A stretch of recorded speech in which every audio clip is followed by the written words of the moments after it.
Alors, dans cette vidéo, nous allons voir comment cette règle, qui vous avait déjà été distribuée si vous êtes inscrit, mélange à la fois une règle, une équerre, un rapporteur, et les surpasse tous. Donc, pour la partie règle, elle est principalement ici. Elle a des nombres positifs et négatifs, ce qui n'est pas un problème. De 0 à 9, ou à partir d'ici, comme normalement ici ça part à 0, de là à là vous avez 20 cm. L'équerre, on pourrait croire qu'elle se situe ici, même si c'est pas faux. Comme toutes les équerres, le coin pourra finir par s'abîmer et ça deviendra dangereux. En fait, l'équerre, ce sont les trois graduations qui sont ici. Il y a aussi le rapporteur, qu'on peut observer au centre, qui n'a pas de double graduation, mais uniquement de 0 à 180 comme ça. La cible étant fixée au 0. Alors on va voir quelques exemples rapides qui montrent comment elle peut remplacer chacun de ces trois outils et les surpasser largement dans beaucoup de cas. Par exemple, si j'ai besoin de tracer un segment de 5 cm, voilà, normal. Si mon segment doit dépasser les 10 cm, je pourrais partir d'ici, par exemple 12 cm. Là, je me mets bien. Le bord de la règle, c'est 0. Donc jusqu'au 0, ça va me faire 10. De 0 à moins 10, on a une distance à 0 de 10. Et pour les 2 cm qui manquent pour faire 12, je vais à 2. Voilà. Maintenant, pour l'équerre. Si je veux une droite perpendiculaire à ce segment, qui passe par ce point, je vais simplement faire en sorte que l'une de mes trois graduations suive le trait et que la règle passe par la croix. Voilà. La graduation centrale est confondue avec le segment. La croix est bien sur la règle. Voilà. J'ai un trait perpendiculaire que je pourrais prolonger un peu plus loin pour faire une droite digne de ce nom.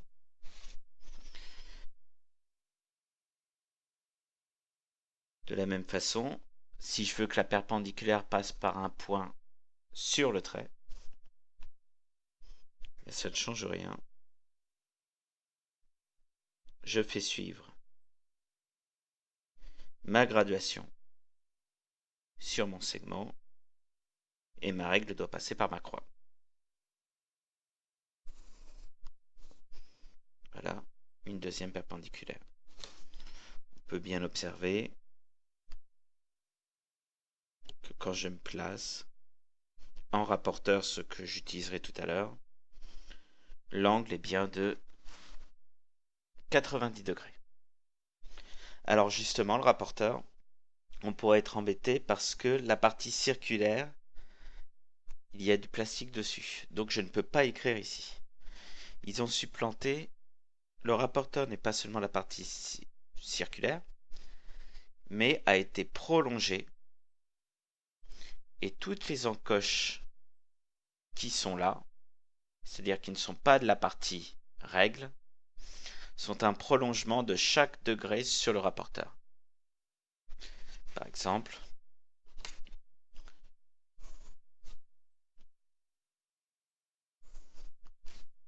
si je veux mesurer cet angle, 0 sur le sommet, règle alignée avec un des côtés. Ici, le trait, on peut le lire à peu près entre 42 et 43, on n'est pas trop sûr. Mais surtout, si on regarde le prolongement, on voit que c'est vraiment, là c'est 40, entre 42 et 43, peut-être un tout petit peu plus vers 42. On peut donc être très précis et dire 42,4 degrés, par exemple. Je vous rappelle tout de même qu'on n'a aucune utilité de mesure plus précise que le degré au collège, ni même au lycée d'ailleurs. En tout cas, aucun degré à mesurer. Pour les degrés à calculer, ce serait une autre idée, la trigonométrie. Si je veux construire un angle de 117 degrés,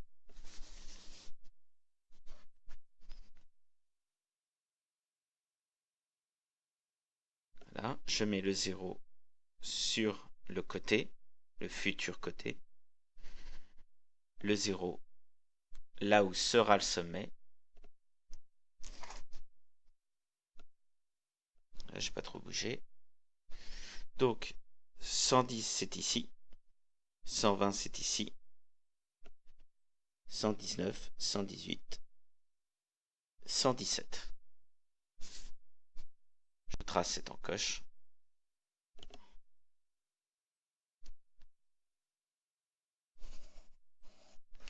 Voilà. Donc j'ai réussi à utiliser la règle, l'équerre, le rapporteur, aussi simplement qu'avec les outils classiques. D'ailleurs, l'équerre est souvent utilisé beaucoup plus précisément sous cette forme qu'avec une forme solide. Mais la règle kangourou permet de faire encore quelque chose. Le tracé de parallèle. Alors, pour cela, je vous rappelle la construction de 6e, qui est que pour construire une droite parallèle à cette droite en passant par ce point, je devrais d'abord utiliser une fois l'équerre pour faire la perpendiculaire, puis une deuxième fois l'équerre pour faire la perpendiculaire, et une droite perpendiculaire et deux droites perpendiculaires à la même, seront parallèles. Ici, il va y avoir la même idée. Comme classiquement, je devrais utiliser deux fois l'équerre, je vais utiliser simultanément deux équerres parmi les trois proposés. Alors c'est très simple, mais ça demande un tout petit peu de technique. Je vais faire passer ma règle par la croix, tout en faisant en sorte que les graduations de mes deux équerres sur la règle soient égales. Donc ici par exemple, j'ai 1, 2, 3, 3,7. Ici, j'ai 1, 2, 3, 3,8. 3,6, pardon. Donc en fait, au lieu d'avoir 3,7 et 3,6, je vais avoir la même chose. Donc je vais devoir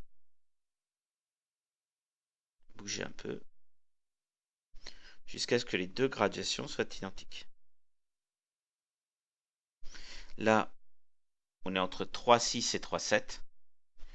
Là, on est entre 3,6 et 3,7.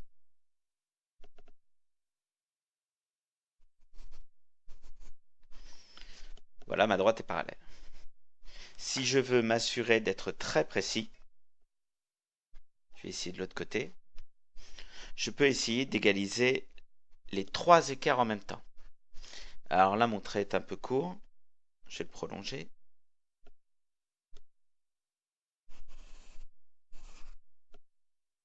Voilà. Toujours passer par la croix. Voilà.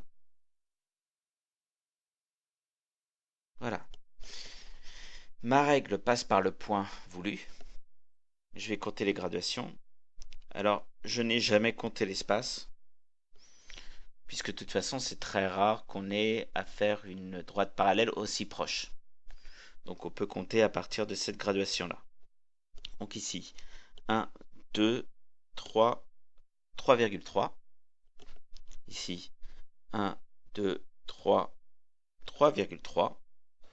Et ici, 1, 2, 3, 3,3. Les trois sont égales. J'aurai vraiment une droite parallèle hyper précise. Alors, ici, on peut par exemple remarquer que ça fonctionne très bien, puisqu'en comptant les carreaux, et en comptant une sorte de décalage, j'avance de 3, je descends de 2, j'avance de 3, je descends de 2, j'avance de 3, je descends de 2, mais il commence à manquer un peu au fur et à mesure. Ici, on va chercher un bon point de passage, par exemple là. Je monte de 2, je recule de 3, je monte de 2, je recule de 3, je monte de 2, je recule de 3, et on a là aussi un petit décalage qui se crée au fur et à mesure. On a le même schéma, les deux droites suivent la même direction, ce qui est exactement la définition de parallèle. Ça peut nous aider par exemple en cinquième. Admettons,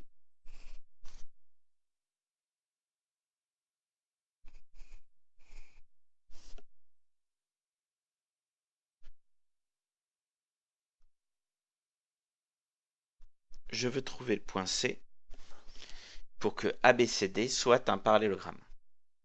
Normalement, je devrais utiliser le compas, par exemple, prendre cet écart, le reporter ici, prendre cet écart, le reporter ici. Cette construction est toujours très bonne. Je ne suis pas obligé. Je peux directement faire la parallèle. Alors, je passe par la croix. Et il me manque juste 1 mm ici. Il me manque 1 mm ici. Voilà, mon trait est parallèle. De l'autre côté, alors là, je suis un peu trop court. Ce que je peux faire, par exemple, c'est faire une première parallèle très simple. Je vais prolonger un peu le trait.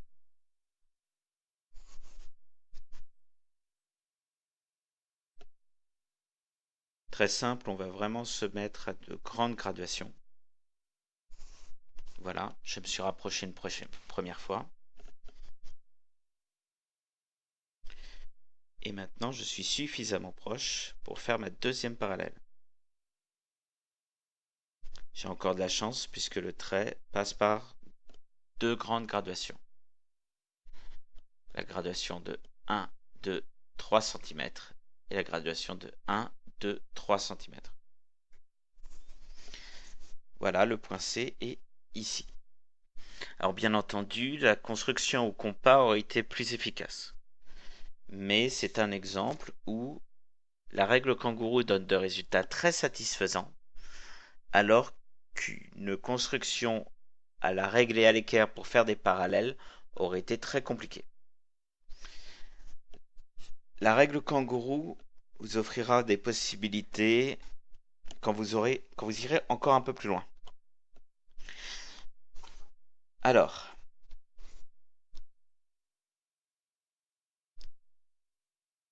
par exemple, il y a des petites projections ici avec des points 9, points 8, points 7, points 6, etc. Ce qu'il faut comprendre, c'est 0,9, 0,8, 0,7, etc. En fait, cela correspond à des valeurs de trigonométrie. Donc, par exemple, le cosinus de 26 degrés vaut 0,9. Sauf bien entendu, petite erreur de calcul de ma part, si je fais 0,9 et que j'appuie sur la touche cosinus, pardon, j'ai dit 26 degrés, 26 et que j'appuie sur la touche cosinus, je tombe sur 0,8987, ce qui est très proche de la valeur 0,9. Ce sont des petites aides pour évaluer sans calculatrice des valeurs trigonométriques. On pourra trouver une application là-dessus avec les élèves qui ont la règle en 4e. Voilà un petit peu le tour est fait des premières possibilités. La dernière, l'application trigonométrique, ne doit pas vous faire paniquer. Cette construction-là est très utile pour les constructions. Elle reste très utile quand on a un solide savoir mathématique, mais ça n'est pas obligatoire.